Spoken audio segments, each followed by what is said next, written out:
Hello, everybody, and welcome back to JD's Barbecue and Bourbon. Today we're diving into a Chicago classic, the Italian beef sandwich. This iconic dish is a staple to the Windy City, renowned for its flavorful, juicy beef piled high on a crusty roll, topped with spicy giardiniera. Let's embark on this culinary journey together.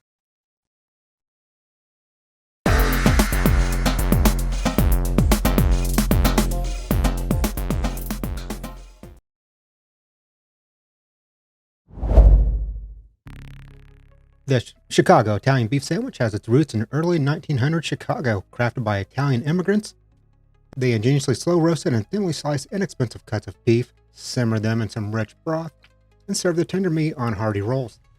This method not only tenderized the meat, but also stretched it into meals to feed large gatherings, especially what's known as peanut weddings, affordable celebrations, where peanuts were served alongside the sandwiches. Now that we explored the rich history, let's recreate this beloved sandwich from scratch. First up, some homemade giardiniera or jard. Giardiniera is a tangy, spicy pickled vegetable relish that's a must-have for topping on this sandwich. First off, we're going to start with pouring 1 3/4 cups of some white distilled vinegar, 3/4 cups of water, 1.5 tablespoons of kosher salt into a sauce pot. Going to take this over to the stove to let it simmer for about 20-30 minutes to let everything get nice and dissolved. While we're at it, let's go ahead and cut up our vegetables. For the vegetables, we're going to do 1 1/3 cups each of some green bell peppers, some diced celery, half cup of diced serrano peppers. You can use jalapenos if you can't find serranos, and carrots, cauliflower. And once the brine is dissolved, go ahead and dump that in with the vegetables. And then, because I made a mistake, I'm going to double that, but use apple cider vinegar instead of regular vinegar. Let that cool on the counter for a couple hours, and then we can stash it in the fridge for 2 days. Next, let's bake our authentic sandwich rolls, soft yet sturdy enough to hold our juicy beef.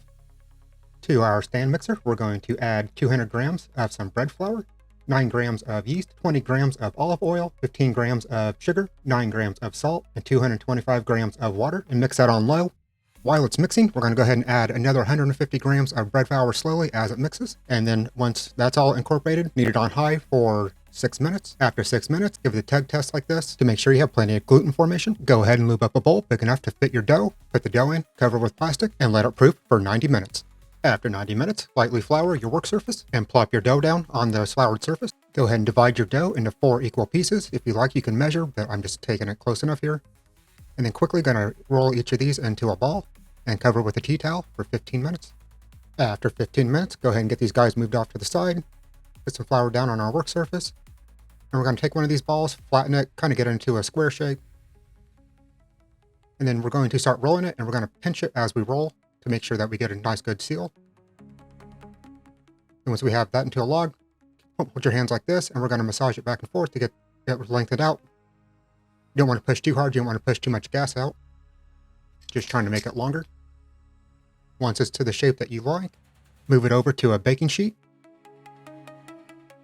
And what we have here is just a baking sheet lined with some parchment paper and some semolina flour. Now we're going to go ahead and mash this down to make it a little bit flatter so when it proofs, it'll come back up to be a little bit round. Get a nice shape on both of these.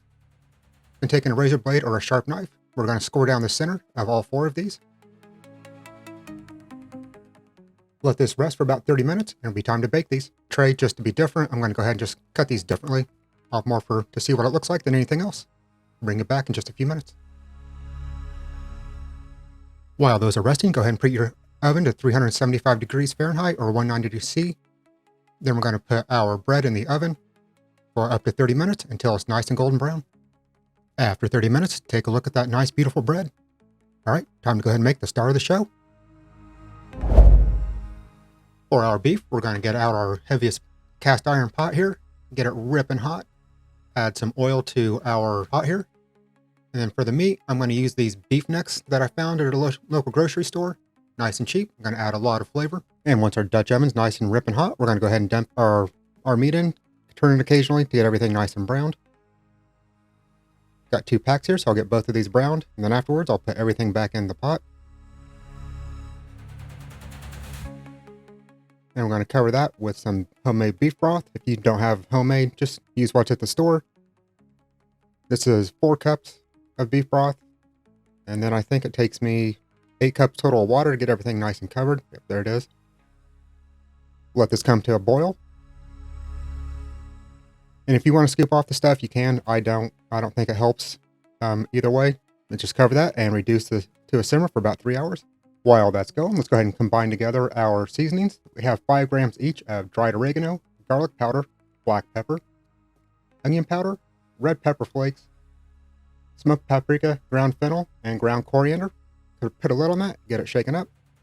And there we have our rub. Here I have a 4-pound top round. We're going to cut that in half. Going to salt liberally. Make sure we have all sides covered, top, bottom, front, and back. Roll it around in the salt that fell on the board to get that all tacked up. Then we're going to add about half of our seasoning to these. We'll be able to be really generous with it. Again, make sure you get all sides.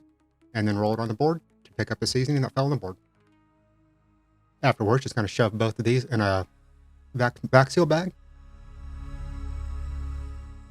And then you guessed it, we're going to take this over to the vac sealer, pull all the air out, seal it up, and we're going to stash it in the fridge for about 3 hours. Our neck meat's been simmering for about 3 hours. Everything's just falling off the bone, so it's time to get everything pulled out of here. We're just going to pull the bones out. Then we're going to put all our extra meat through a strainer here, just so we keep all the liquids. Keep the meat for some tacos or something, because it is very delicious meat. And you don't want to waste the $3 a pound on this. And then I'm going to supplement with some store-bought beef broth, just to bring the volume up and give it a taste test. Once that's done, here's the meat put to the side, how much I got out of those neck bones.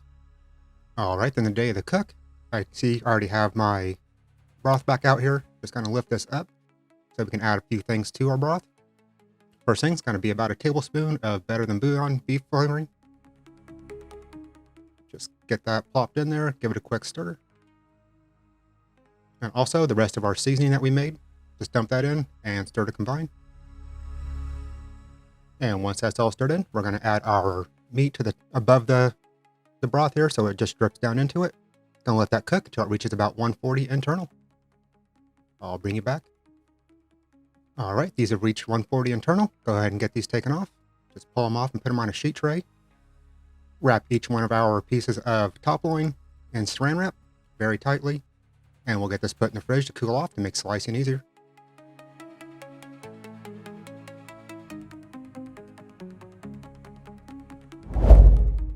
Okay, and the morning of, you want to take your giardiniera, you want to strain off all the liquid that's been sitting in it, and add about 450 grams of some olive oil.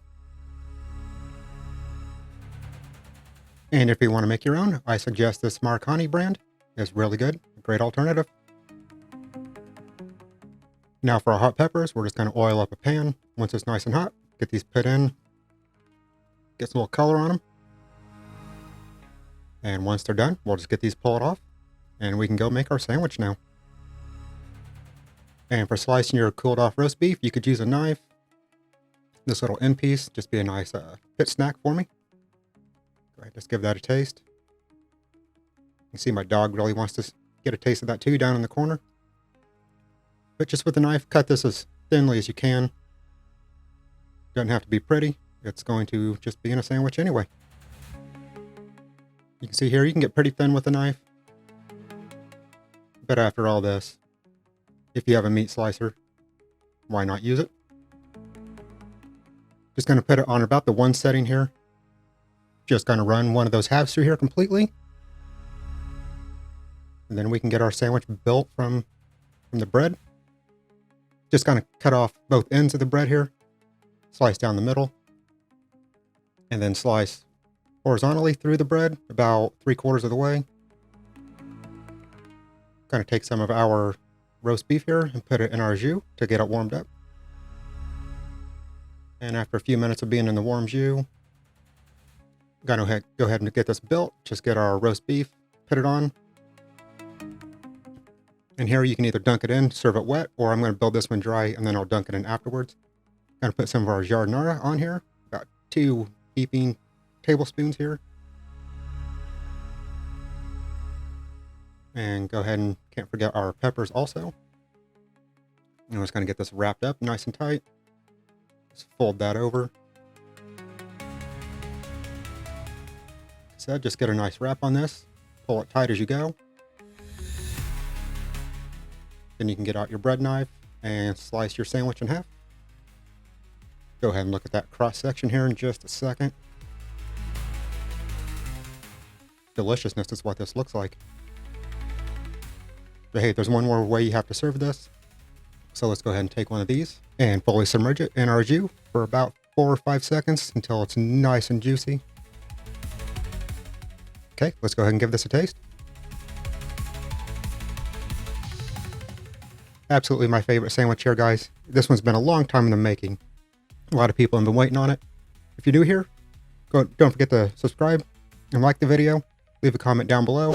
If this is your favorite Chicago sandwich, it's mine for sure, as long as you don't consider a hot dog a sandwich.